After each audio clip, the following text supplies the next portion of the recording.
দেখুন আলু আর ডিম দিয়ে কি মজার রেসিপি বানিয়েছি। আপনারাও এরকম রেসিপি বানাতে পারবেন। Let's start. আমি প্রথমে দুটো আলু নিয়েছি। আলু দুটো পানির সাহায্যে ভালো করে পরিষ্কার করে নিয়েছি। আপনারাও এভাবে আলুগুলো পরিষ্কার করে নেবেন। আমি ভালো করে পরিষ্কার করে নিয়েছি। তারপর আমি দাঁড়ার সাহায্যে আলুগুলো বুটি বুটি করে কেটে নিয়েছি। আপনারাও কুচি কুচি করে কেটে নেবেন। আমি কুচি কুচি করে কেটে নিয়েছি।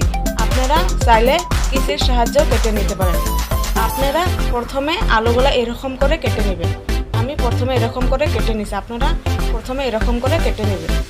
তারপর আলুগুলো পানির সাহায্যে ভালো করে ধুয়ে নেবেন। আমি পানির সাহায্যে ধুয়ে নিয়েছি। দেখুন আপনারাও এভাবে পানির সাহায্যে ধুয়ে নেবেন। কিভাবে ধুতে হয় আপনারা ভালো করে দেখে নিন।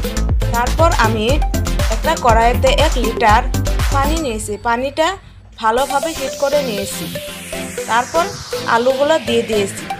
আপনারা তারপর আমার মতো আমি 1 চামচ লবণ দিয়েছি। আপনারা চাইলে 2 চামচ দিতে পারেন। তারপরে আমি ঢাকনা দিয়ে ঢেকে দিয়েছি।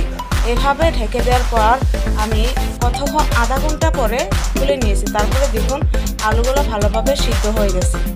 সিদ্ধ হয়ে যাওয়ার পর আমি আলুগুলো একটা থালাত নামায়া নিয়েছি। আপনারা এরকম করে একটা থালাত নামায়া নেবেন। তারপর আপনারা লবণ দিবেন। লবণ দেওয়ার পরে আপনারা ধনিয়া গুঁড়ো দিয়ে দিবেন। আমি আমার মতো দিয়ে দিছি। তারপর আপনারা চিলি পাউডার দিবেন।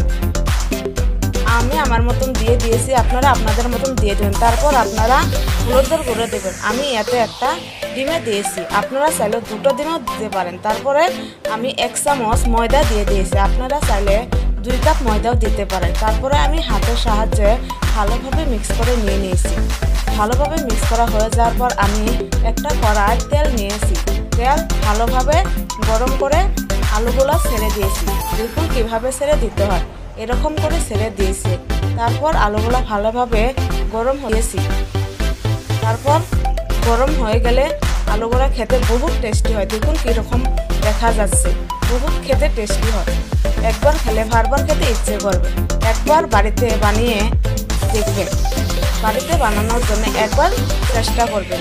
দেখুন আমাদের আলুর রেসিপিটা পুরোপুরিভাবে তৈরি হয়ে যাবে। দেখুন কীরকম দেখা যাচ্ছে। এরকম মজার ভিডিও পেতে হলে পেজটা ফলো করে রাখুন।